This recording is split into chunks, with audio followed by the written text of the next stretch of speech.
All right, there you see Clay Kane, radio host extraordinaire, everyone, author of The Grift, The Downward Spiral of Black Republicans. Okay, Clay, so you've seen this little controversy about Black Republicans and Black MAGA folks and whatever. I don't think it's rational to be a Black MAGA person, but you know, if you want to be a conservative or Republican, I'd say more power to you. That seems more rational to me than being that. So why are these people going after me since my conversation on Bill Maher's podcast? What's up with that? What did you think of this, I don't know, ginned up outrage? I thought of my grandfather who would always say, "A hit dog will holler. A hit dog will holler." That's why you're upset. I mean, listen, as you pointed out, and I broke down in my book, there's a distinction between Republicans and between MAGA. And as far as Black Republicans and Black MAGA, there's a reason why you don't have Colin Powell in the party anymore, of course, who's no longer with us, but he leaves the party. There's a reason why you barely hear from Condoleezza Rice. There's a reason why you barely hear from J.C. Watts. People who I disagreed with politically, but I didn't feel like they were grifters or they were hustlers or they were just tied to Donald Trump. How did Black Republicans go from Jackie Robinson to Herschel Walker? How did Black Republicans go from Frederick Douglass, one of my heroes, to Clarence Thomas, right? It's been this wild downward spiral. And what's funny about all the people getting upset with you for saying that, they have a higher standard for you than their own president. Think about how in October of 2024, Donald Trump, who was running for president, said that any Black person, any African American who doesn't vote for him needs their head examined. Think about that. Yet you're more upset at Don Lemon. But the other side of it is that for the Black MAGA folks who are running for Congress or the Black MAGA influencers, we kind of know how this story is going to end. We saw with Stacey Dash. We saw with Omarosa. So you might go on your apology tour eventually. Maybe you'll succeed and go really far, like Cotton to Congress, Tim Scott. But I just think it's quite funny they were so triggered. Yet we're the ones. Yeah, it's always like the folks who say, liberals are snowflakes and everybody's snowflake. First of all, I'm not a liberal. I'm not a conservative. I am an independent-minded person. I'm even registered as an independent. So I just don't believe in political parties. But I believe at this point, and I said it before the election, the Democrats are the only ones at least trying to keep the democracy intact. I don't believe that they're doing a good enough job. But anyway, this is not about them. Look. What was interesting to me, I think this conversation, if I have it right, kicked off when, well, I don't know if it kicked off, but part of the conversation was Bill Maher talking about the sketch with Tom Hanks on the 50th anniversary of SNL, where he was a Black MAGA person with the Make America Great Again hat on, playing Black Jeopardy, and he didn't want to shake the Black man's hand. Now, he was just probably startled. I don't know what the thing was, but people are saying, well, that's not true. That would never happen. There's a man that wouldn't shake Kamala Harris's hand as she was swearing in his wife to be a senator. Like, what gives here? Yeah. Well, there's also a man who ran for president that thought he was the gatekeeper of Blackness and said that Kamala Harris just turned Black. Every Black MAGA person, every Black Republican should have been speaking out against that. This is also the same man that said that Black folks, I'm paraphrasing here, can relate to him because he has a mugshot. And folks on Fox News said because he's selling gold shoes. I mean, as Will Hurd said, one of the few Black GOP folks who've been in Congress, he represented Texas. There was an issue with racism in the Republican Party and now the MAGA Party. So don't gaslight me and tell me that you have the guy who for 5 years ran this racist, in my opinion, campaign against President Barack Obama. Then you're surprised that the overwhelming majority of Black folks don't support you. And so when you see certain people, like you said, there's a quicker line to the front. In my book, The Grift, I talk about a conversation I had with someone who said he's going to become a Republican. At that point, they weren't saying MAGA because it's better consumerism. So maybe y'all are being hustled by some of these alleged Black MAGA folks. Maybe they actually aren't sincere and they just want your donations. Well, you remember when Donald Trump said if he was going to run as president, he would run as a Republican because, I'm paraphrasing here, because they're so gullible, right? Right. So that's him, and so Yeah. he found the shortest line to the front as well, Yeah. right? Hey, So hey. so you agree with that? It's the shortest line to the front, and that I don't know. Is it out of desperation? Is it just? I think it's just out of ambition. Well, the other thing too is that the Black Republicans who have been in Congress and tried to do really good work, they were pushed out. I know this is 20 years ago. A lot of the younger folks may not know, but look at the story of J.C. Watts. J.C. Watts fought for affirmative action. Did I want to remind people, Arthur Fletcher is a Black Republican. He was the architect of affirmative action. They destroyed his own policy. In my own book, In the Grift, I interviewed Michael Steele, former RNC chair, and he told me there is no space for Black people in the GOP right now. Yeah. He said that to me, Michael Steele. Yeah, well, I interviewed him when he was head. Why is that though? You said I don't know how my party, went from this to that. How did it go? Why is there no space for Black folks or Black Republicans in the Republican Party? It comes from a man named Senator Edward Brooke of Massachusetts. He was the first Black man elected to Senate in the North, and he said, this is his words: the Negro has not left the Republican Party. The Negro has been evicted from the Republican Party. And what happened during that time span?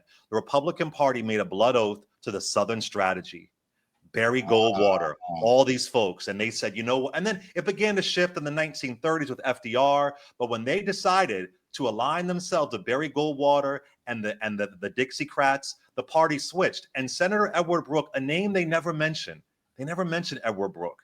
He said the Negro has been evicted from the party. So when you have the Southern strategy, when you have the welfare queen narrative, when you have the Willie Horton ad, when you have the hate against President Barack Obama, when you have the attacks on Kamala Harris, it shouldn't surprise you. And then lastly, Don, the policies. What's the Republican Party's policy for fair housing? Oh, I know, gut the PAVE action plan that just happened recently. What's their policy for voting rights? Gut the Voting Rights Act. What's their policies around Black communities? Oh, there is no systemic racism. And I've always said this. They could actually get Black voters if they let go of their racism and had some policies. Because I don't stand by Democrats like that. I'm not some diehard Democrat. Yeah, you said they could actually win but they don't believe that there's systemic racism. Exactly. Right. And that in itself is racist that they don't understand. Exactly. And I will tell you something. I love my dad. My dad is not a Republican. He is really, really conservative, right? He's really conservative, not a Republican. But you will always lose him when you go down the Southern Strategy 2.0 route. And then for all the babbling, I hear Republicans say, oh, we're the most diverse party now. This is data. 8 out of 10 of your voters were white. You got 2% more of the Black vote. You didn't get Nixon's numbers. You didn't get Ford's numbers. So don't blame us for not being with this party that has no policies for us. And the Black MAGA folks, I mean, come on. Byron Donalds went to the anniversary of Bloody Sunday this month, Don. This is a man who voted against the John Lewis Voting Rights Act. And you're down there in Selma, Alabama, and you voted against the John Lewis voting, where John Lewis had his skull fractured. And you wonder why we're suspect about you. You couldn't support a core part of the civil rights movement after they gutted it with Shelby County versus Holder. I can go on just on the policies. I'll ask again, like, why? I know it's the shortest line to the front, but is the proximity to whiteness that important to them? Is that big? Because let's just say it. Is the proximity to whiteness that big a deal to them? Is that you know what? I think it's proximity to power. And I want to be honest, in a lot of communities, we see this. We know some of those gay Republicans, those log cabin Republicans, and the amount of coins they get. We've seen some of those folks in Latin communities that align themselves with MAGA, then they're surprised when their colleagues or their friends are being deported. So I think it's proximity to power. I think it's proximity to money. And some people will hit the lottery. Some people won't. But it's desperation. And, we saw a little bit of this in my book. I cover this. After the Civil War, there were a handful of Black folks, believe it or not, aligning with the Southern Democrats after the Civil War. There's always an allure for that taste of power. Look up a guy named Isaiah Montgomery in 1890 who voted against Black folks being able to vote, right? But his area was protected. So it's silly, it's funny. And I want to also say this. When Joe Biden said, "You ain't Black if you don't vote for me," I called him all the way out. I said it was despicable. It was wrong. I was quoted in the Washington Post calling him out. But you know what? He apologized within hours. Yeah. Donald Trump has never apologized or atoned for his horrible comments around Black communities. I think when Joe Biden said that, it was tone deaf. I think he was trying to, be funny with Charlemagne, but it was, it's like, just don't do that. And he apologized, thank God. Yes, but if you and Charlemagne let's just say, you're bros, and you're like, look, vote for me and Black, whatever, but just publicly, it was, you know what I'm saying? It was a bit embarrassing. I hear this all the time from people. And I think someone has written about this. They said these are the kind of, I don't want to sound like Eric Adams, Negroes. These are the kind of Black folk that Harriet Tubman would have to pew pew. Well, this is interesting because, if you look throughout Black history, there has always been the other. They sometimes use the word pick me.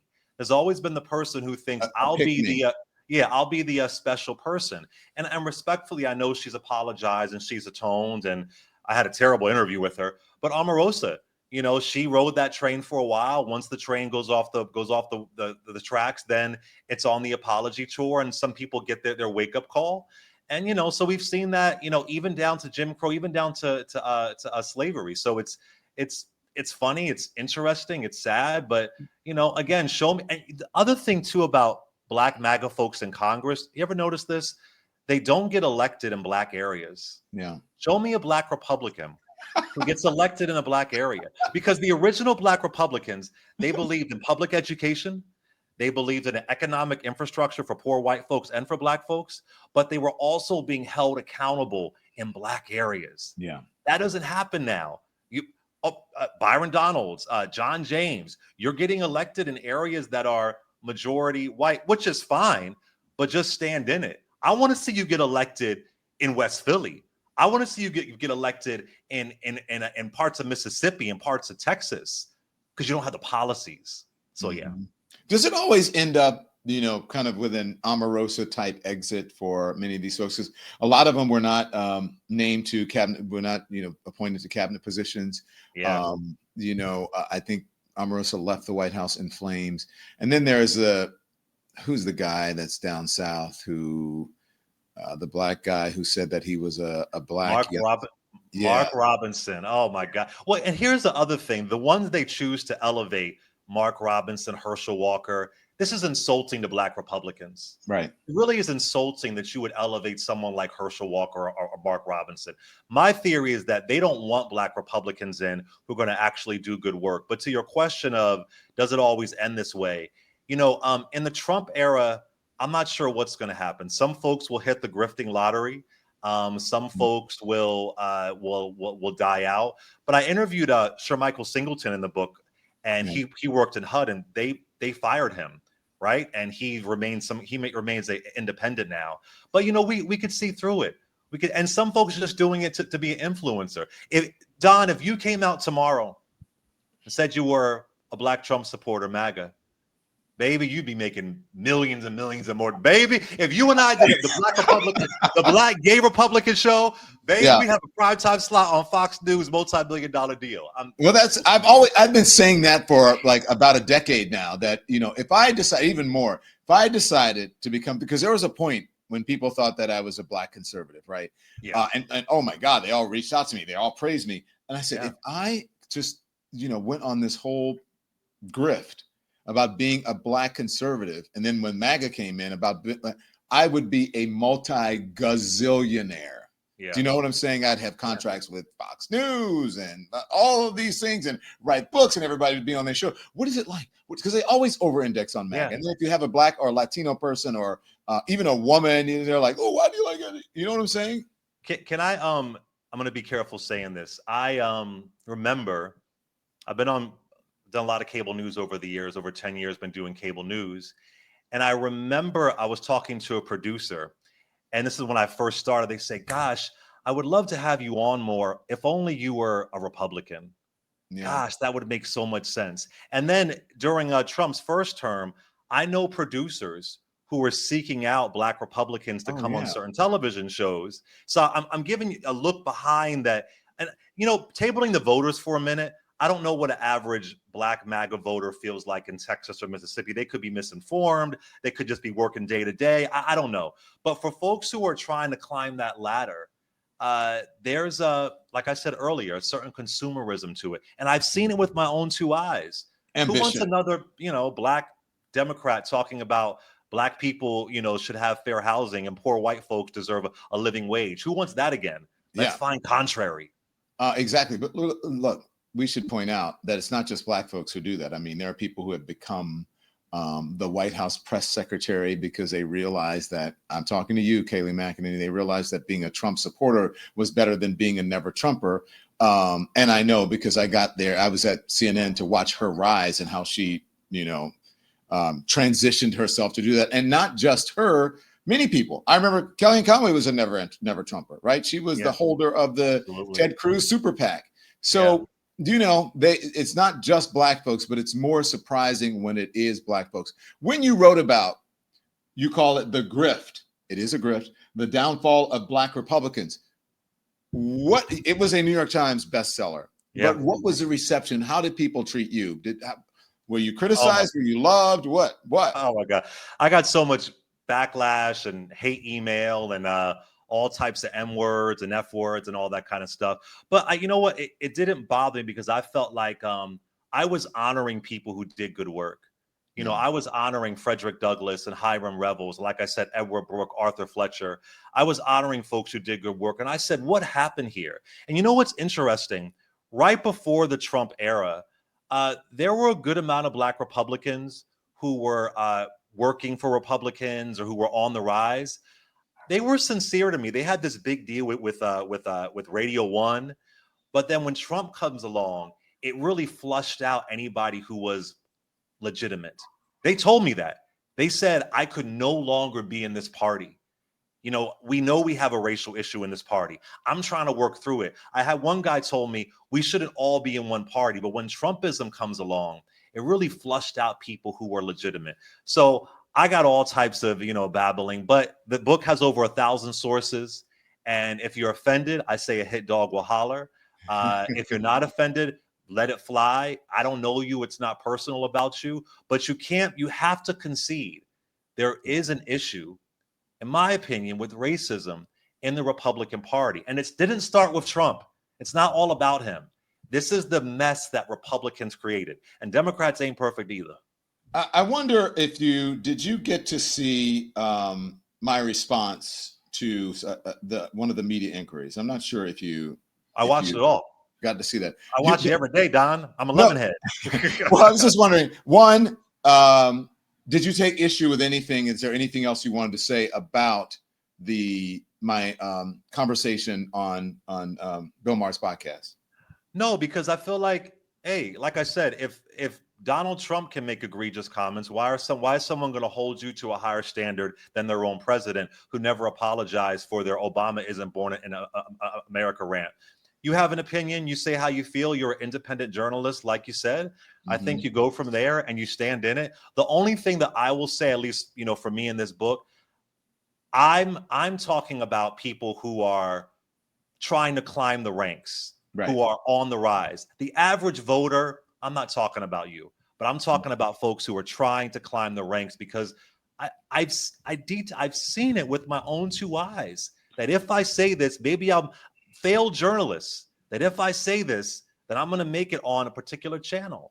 And that is insidious. That is a joke. Well, I don't see the rationale considering the roots of MAGA, which was Donald Trump and show me your birth certificate, Barack Obama. And then it went on from there.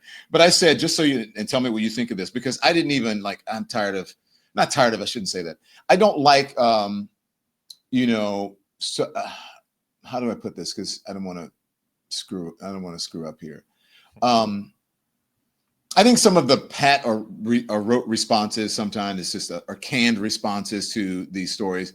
I think they just sort of go by the wayside. I said on the Don Lemon Show today, I will be responding to the same right-wing extremists, internet trolls, and media organizations who endlessly attack me, call me racist and or homophobic slurs, purposely paint me in a negative light, feign outrage, and then gin up fake controversy when someone who looks like me dares to hold up a mirror to them. As I said, the truth is often insulting. I'm entitled to my point of view just as much as MAGA, Fox News, right-wing media, and internet trolls are entitled to do theirs. If you want to know what more I have to say about it, watch my show. And then I said, here's the link. That was my response. What do you think of that response? Listen, and you're not saying no one else is entitled to their point of view and their opinion. I mean, we've seen you for a long time. You sat down with Bill Maher, who has a billion things I disagree with him on. Reasonable people can disagree. That's okay. Reasonable people can have a different perspective. But what I experienced, and I'm sure what you experienced, it is this onslaught of just hate and rage and N-word this and F-word this and all this kind of stuff. So you're so triggered. And I thought they complained about snowflakes. I thought they complained that nobody could take it. When you got Donald Trump of the DOJ talking about what MSNBC has done and other channels have done, it's illegal. I mean, it's just it's the outrage. It's hilarious to me. And all I say is, if it doesn't bother you, if it had nothing to do with you, why are you offended? But then there are also some white Republicans who, well, in my book, I point this out. Herschel Walker got a higher rate of the white evangelical vote than the Republican nominee for Senate. Like, there is something alluring to people. The gay person who is okay with homophobia, the black person who is okay, who dismisses racism, the immigrant who came here undocumented but is outraged by undocumented people. This is beyond Republican or Democrat or black and white. I can tell you what that is. I'm not a therapist or a psychologist, but that is a confirmation they believe that they are not racist. Right. And so it makes them feel good about voting for that person because at least they and a lot of it is based on Christianity too. Yeah, right? Absolutely. Christian nationalism. If Tim Scott says there's no racism, there's no systemic racism, well, it must be true. He's Tim Scott. Yeah, and we're talking about, you and I have just been talking about black Republicans or black MAGA. But there are some black MAGA. I mean, there are some Latino MAGA and whatever, and that's a bit sus too. But that's a subject for another conversation. Look, I said what I said, and he wrote what he wrote. Clay Kane, thank you for joining the Don Lemon Show. We'll see you next time. Oh, by the way, the book is called The Grift: The Downward Spiral of Black Republicans. Thank you, sir. Thank you. Thanks everyone for watching. Your support means the world to us. So make sure you hit the like button and you subscribe to our channel to make sure that you never ever miss a video. We're live every day, 10 a.m. Eastern time. We drop even more content at 2 p.m. Eastern and 5 p.m. Eastern. And if you want more Don Lemon Show content, we'd love for you to become a member of the Lemon community, where you will receive access to special community posts. You'll get exclusive content and members-only live shows. So head over to our channel page or click the join button on this video. Again, thank you for watching. We appreciate your love and your support, and we will see you next time.